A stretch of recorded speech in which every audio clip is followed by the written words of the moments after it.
Well, it's nice of you to say because for about 5 or 6 years, people thought it was really stupid, and they definitely told me. So this is how it happened. I just was an awful mother. I had these kids, and I thought I was going to be phenomenal. I was like planning for it. I was like, I'm going to be so good at this. And I felt very lost. We had our kids, we had a couple right in a row, really in a very short span of time. And I was very lost. I just really didn't know what to do with the day, which might sound silly to Joel. You have so much amazing intuition. And I have friends that are like that, or just you kind of like know what to do. And I did not. I didn't know how am I supposed to pass this 10 hours of time? My husband's at work. These kids are all crying. They're all nursing. They're all needing different things. And so what I did was I enrolled in this program and that program, and the programs are 45 minutes. And it is just so much effort to try and take small children to anything. And you're only there for 45 minutes, but there's the pack up and there's the take it all with you. And then when you get back, you got to undo it. And I just would be so exhausted by 11 a.m. I would call my husband, like, are you coming home soon? I got 7 more hours here, 8 more hours. And it made it so that I really did not enjoy being a mom. I didn't like it. Certainly, I love my kids, but I was like, this is a drudgery and I dread it. And I'm just drowning here. And so one of the programs I did is called MOPS, where you are supposed to have this, twice a month. It's a reprieve. They have these wonderful, like often grandmas that will watch your kids for a couple hours, and you get to meet with other women and build friendships. And I had a friend at my table at MOPS who was going to be homeschooling.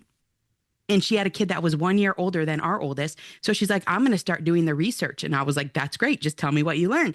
And so she came to MOPS one day and she said, Charlotte Mason says that kids should be outside for 4 to 6 hours a day whenever the weather is tolerable. Now, I thought that was a lunatic-ish idea. 4 to 6 hours a day? Who does that? I was like, have you been to the library program? It's 40 minutes. Nothing is that expansive. And she did not tell me that Charlotte Mason was from the 1800s. I'd never heard of Charlotte Mason. I found out years later that Charlotte Mason is dead and has been dead for a very long time. I probably wouldn't have paid any attention. I'm thinking this is super current information. So I thought the idea was lunatic-ish. And then she asked if we could try it. And I thought, this is going to be the worst day ever. What are these kids going to do for 4 hours? And she says, well, Charlotte Mason says you're not really supposed to bring anything.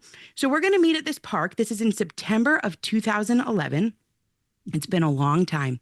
I had a 3-year-old, a 1-year-old, and a babe at arms. And my friend had 3 small children too. She says, we're going to meet at this park. And this is not a playground. I mean, it's like grass, a creek bed. She says, don't bring anything. I was like, we don't bring anything? Should I bring the train table? I got to bring, what are they going to do? And she says, you just bring food and a picnic blanket. And I tell people it's the best day of my life because it was the first good day I had as a mom. Gosh, I get emotional.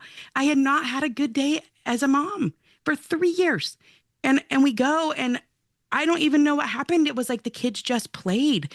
I didn't know that they could do that for 4 hours. And I held the baby and the babies would nap and they were just content out there.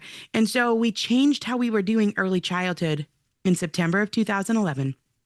For the sake of my own mental health and well-being, I thought, well, gosh, I'll be a better mom. I'll be more present. These days will go more smoothly. But very quickly, I started to notice changes in our kids. I mean, within a couple of days, they're eating better. They're sleeping better. They're getting along better. They're more imaginative. We haven't needed a doctor's appointment. Now we have 5 kids since 2011. Haven't needed for anything, any acute, nothing, not one doctor's appointment. It helped their health tremendously. And it is a parenting solution that has worked. I mean, this is how people used to parent. So I'm not saying anything profound here. This is a parenting solution that has worked. Now we have a 17-year-old. And parenting is constantly changing. There's a lot of ebbs and flows. You're dealing with potty training. You're dealing with learning to read. You're dealing with, do they date? Do they not date? All of these different things. But the concept of prioritizing hands-on living, prioritizing getting outdoors, that will work for the entirety of childhood and also for all of adulthood. And what it does is it helps kids in every facet of their development, their cognition, their emotional state, their social skills, their physical health and well-being in a myriad of ways. And also it's an opportunity to teach spiritual truth. So these are things that are lifelong lasting, and it helps you too as a parent. It is a win, win, win, win, win. That's incredible. And so that was one of my questions, actually. So this isn't just for younger children, right? Are you saying that 1,000 hours a year, it should be for younger children, teenagers, adults alike, like all of us? Yes, it should. Outside? There's a woman named Angela Hanscom. She wrote a book called Balanced and Barefoot, and she's echoing Charlotte Mason to a degree. Charlotte Mason said 4 to 6 hours a day with the caveat of whenever the weather is tolerable. So thank you, Charlotte, because we live in Michigan, and sometimes the weather is not super tolerable, and people live in the South. Sometimes the weather's not super tolerable. But this Angela Hanscom says about 3 hours a day is what's needed for optimal development. She's a pediatric occupational therapist. Her book, Balanced and Barefoot, is phenomenally good.